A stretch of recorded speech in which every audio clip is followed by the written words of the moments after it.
everyone. It's 4 o'clock in the East on the day after Donald Trump's opponents, Joe Biden and Kamala Harris, drew a bright red line around the fear and suffering in Donald Trump's America. Unrest on his watch. Unrest that he owns. Today, thousands gathered in a wholesale rejection of Donald Trump's America. The quote, "Get your knee off our necks" march on Washington, protesting police brutality in the wake of the shooting of Jacob Blake, the killing of George Floyd, and so many others. Undeterred by the deployment of federal troops to Kenosha, Wisconsin, where protests have remained peaceful after days of unrest. Undeterred by Donald Trump's misrepresentation of nationwide demonstrations as the work of violent anarchists. Today, the families of Jacob Blake, George Floyd, and others addressed the crowd with emotional pleas for justice and lasting change. Here are the fiery words of Jacob Blake Sr., whose son still lies in a hospital bed after being shot in the back 7 times by police in Kenosha. There are 2 systems of justice in the United States. There's a white system and there's a black system. The black system ain't doing so well. But we're going to stand up. Every black person in the United States is going to stand up. We're tired. I'm tired of looking at cameras and seeing these young black and brown people suffer. We're going to hold court today.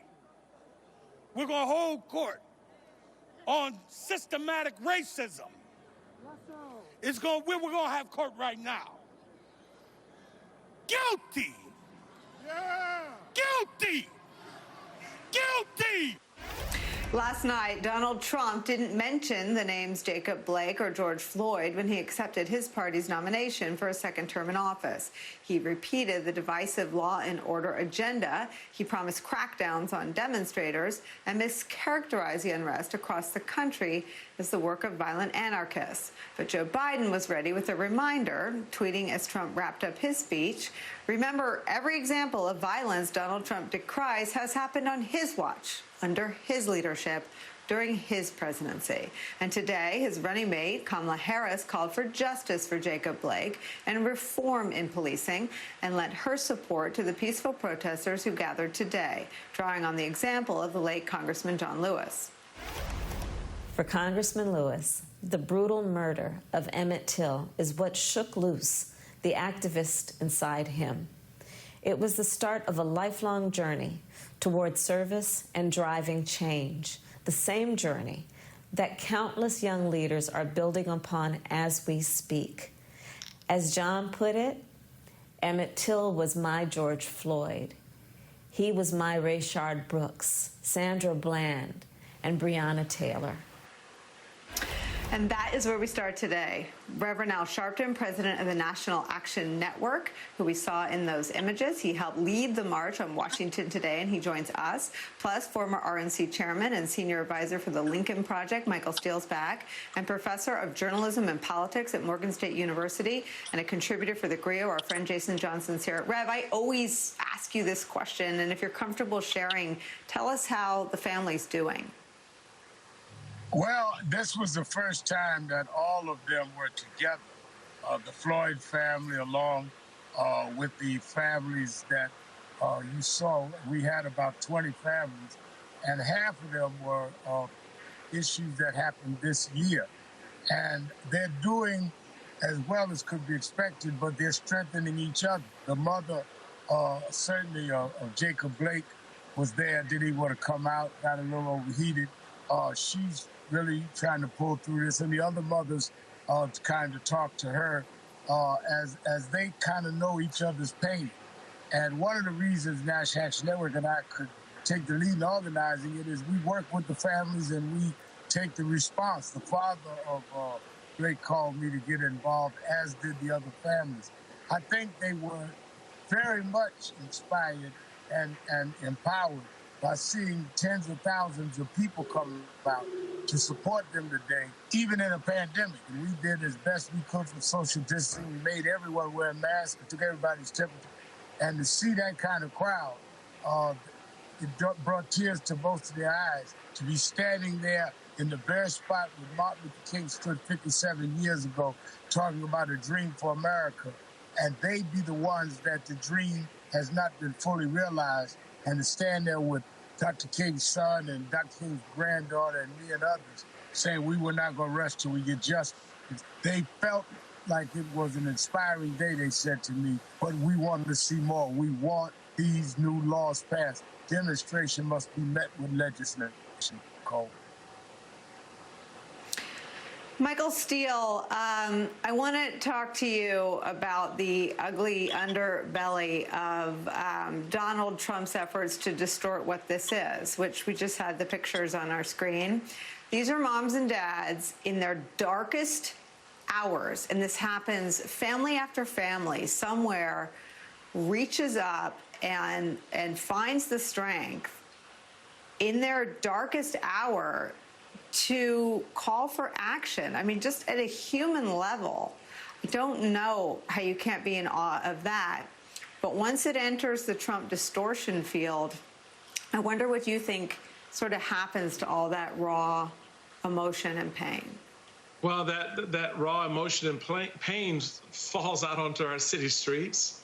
And it's not widespread. They're not running rampantly, across the city of Chicago or Washington, D.C. I mean, these folks come to a concentrated area, a place where they feel that will get the kind of notice and have the kind of identification so they can have that message shared. But here's one of the interesting aspects of this, Nicole, that we look at it and how Donald Trump juxtaposes the narrative. You have people, as you see gathered there, these moms and dads. I love the way you framed it because that's exactly what it is. It's moms and dads and grandparents who have had enough, who've watched generationally this unfold in their neighborhoods, in their communities. And the response from Trump, not to those parents, but to white parents and white families is law and order. I'm going to bring you law and order. And so here's the question. Where is the law and order for those black families, those brown communities, those black communities? Because that's what they're seeking. They want a legal system that actually provides justice. They want a criminal justice system, despite whatever that was in the criminal justice bill. That's not how it's played out in their daily lives. So they want those narratives to line up in a way in which when you talk about law and order, I feel it's something that's going to be a part of me, not used against me. And that's where Donald Trump sort of changes the narrative, I think. Well, Jason, I think that without the distortion field, this seems like a pretty clear call for everyone just to look inside their hearts. I think that's what Jacob Blake's mom asked them to do a couple days ago, and to really, what does, I mean, the law piece of it has failed. Young black men, either in shot because they were wearing sweatshirts and carrying Skittles, or shot while a police officer was close enough to have his hand on their T-shirt. And then the order, I mean, the disorder seems to be failing too. The disorder is a white assassin, alleged assassin, walking by carrying a long gun, and police do nothing. I mean, it seems like as a society, let's take Donald Trump out of it just for a second, but as a society, we're failing on both fronts. Yeah, Nicole, you're exactly right. And I think that one of the reasons, and literally, if you don't mind saying this, I had this discussion with Michael last night. He's texting me about this. I think the way this plays out, in part with white families, this is one of the other things that Trump was missing. There's a lot of white kids out there. There's a lot of white parents out there at these marches because they see this violence as well, and they are upset by it, and they're disturbed by it. And when it comes to the lack of law and order that we have on the streets, what has finally come out in these last couple of months, what we saw in Minneapolis, what we've seen in Chicago, what we've seen in Portland is the violence is often not just coming from the police, but from Proud Boys and Boogaloos and white nationalists and alt-right people who are coming there and destroying buildings and setting things on fire and handing out bricks. I think it's become abundantly clear that when you're looking at who is causing the most violence in these situations, it's not the mamas and the papas and the teenagers and the college kids who are coming out with signs. They go home by 9 o'clock at night when the curfews come in. It is these white nationalists and provocateurs that have been causing violence, and Trump, rather than doing something about that, essentially encourages their behavior and never holds the cops accountable who are basically hand in hand with that kind of violence and destruction. And Rev, the best evidence that they don't have examples of law and order being threatened by the African-American community is that even the example of lawlessness and disorder cited by Vice President Mike Pence, a Homeland Security official killed in Oakland, that person tragically lost his life at the hands of a white supremacist. Absolutely. Or when you look at what has happened there in Wisconsin, where you see a 17-year-old kid can walk down the street with a rifle after the curfew, and the police and them are acting, exchanging pleasantries with these young militia guys who said they were there to protect property. But if you had a curfew, why is the curfew for the young black kids, not the young white kids, and then the young white kid kills 2 people after the curfew? Nobody's talking about reprimanding the policemen for even allowing them out there at that time. That is a graphic example that Blake's talking about to me today about the double standard. Can you imagine if that had been a 17-year-old black kid out there talking about, I'm out here to protect the community, with a rifle walking down the street at midnight when the curfew was 7 p.m.? That is the racial divide in the criminal justice system and policing we will not talk about. Exactly right, Rev. Go ahead. No, I was just going to say, the thing, being sort of the strategery thinker that I am, I look at how you open the show today, and inside the Trump camp, that imagery of African Americans standing there with fists up, screaming, and using their terminology, screaming, shouting, that thing gets twisted around to give people to say, see that. Yeah, after watching this, I'm voting for Trump. Right. And that's the sweet spot that Trump is always pushing. And that's what he's going to be pushing over the next 60-some days, is every moment he can take and create a narrative on an image that is important and it is vital to a national discussion about race and criminal justice.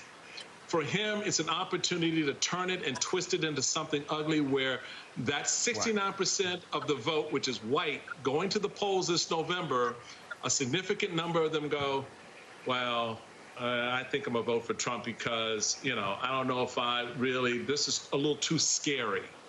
And that, we can't be afraid of that.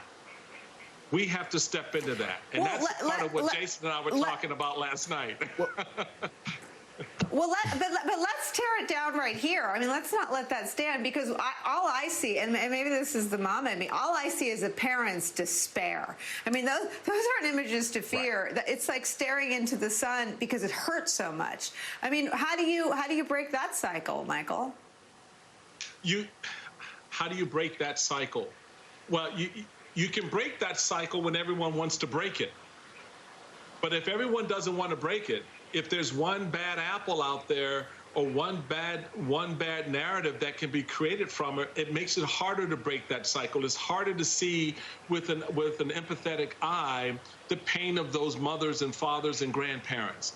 It's hard to see, even with an empathetic eye, the activist with fist in hand, raised up saying, I want justice.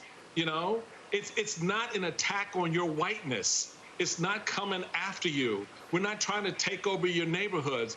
All we're saying is, can you stand with us in the pain? Can you understand what we're feeling? And not react the way you have in the past, where you've run away from your responsibility as a citizen of this country, along with us, to deal with this and to confront it. And so when you have people who want to turn that around and twist it into something ugly, so that you don't see that pain, so you don't acknowledge what Jason acknowledged, which was a lot of folks in that crowd are white folks. A lot of folks doing the marching along with African Americans and others are white people. You don't want that part of the narrative out there. You just want to show the imagery of black anger and black frustration and then twist it into something that it's not.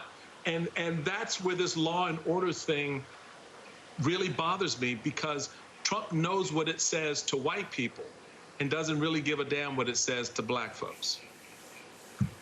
But Jason, I think, and I may be pushing a boulder up the hill here, but I think Doc Rivers was trying to give voice to that. And LeBron James, like, we're the ones that are afraid. We're the ones for whom the laws do not work, and there is no order. We go to the grocery store, we go to 7-Eleven, we get out of the car and walking back, and we get shot. I mean, how do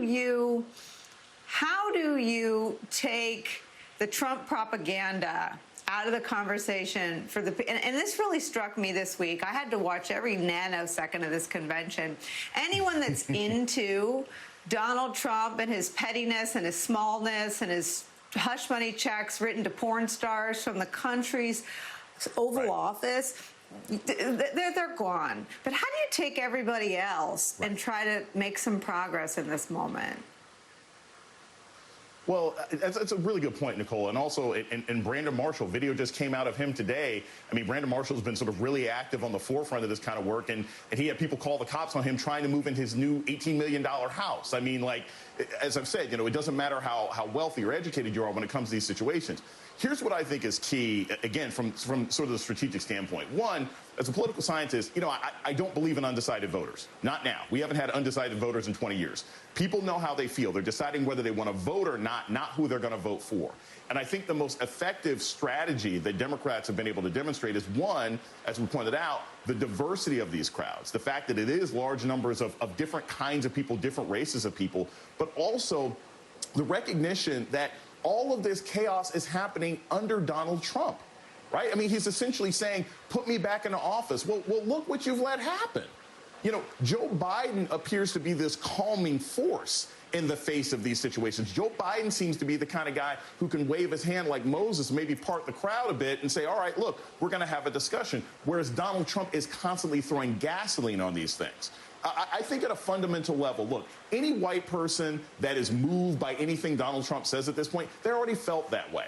I don't think anyone, I was talking to some friends of mine in Milwaukee, you know, I was like, look, are you guys worried about this? They're like, yeah, that's in the southern part of town. But we saw that video of James Blake getting shot in the back. We thought that was terrible. I think there's a large number of Americans who don't like chaos, and Donald Trump doesn't appear to be handling chaos well, and that's the message that Democrats need to put across. It's like, look, we'll handle this. This guy's making it worse.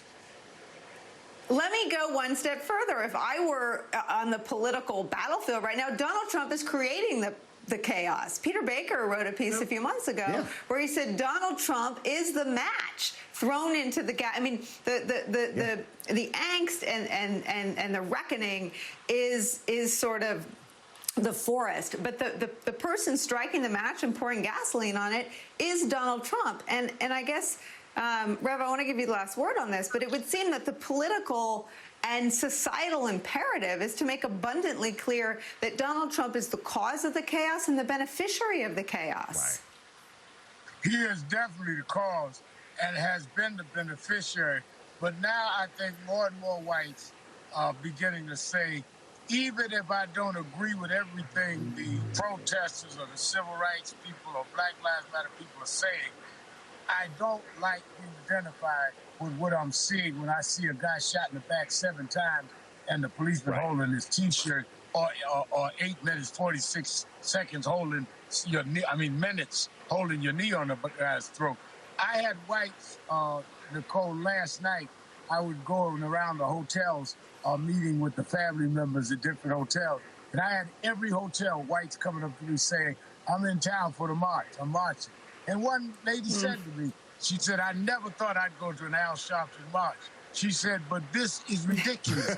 She said it would have been easy for him last night, him being Donald Trump, to say something to the family or to at least condemn the kid that shot somebody.